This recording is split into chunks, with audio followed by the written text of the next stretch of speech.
രാജാധിരാജൻ പിറന്നു, പാരിന്റെ നാഥൻ പിറന്നു. ഗോശാലയിൽ ഉള്ളക്കയിൽ രക്ഷകനീശോ പിറന്നു.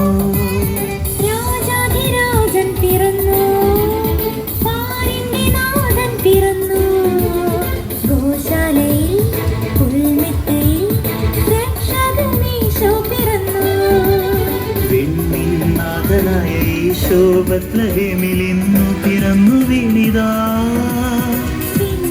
നാഥനായ ഈശോ ബത്ലഹേമിൽ ഇന്നു പിറന്നു വീണിതാ. രാജരാജനീശ്വരനെ ഹൃത്തിലെന്നു സ്വീകരിച്ചിടാ.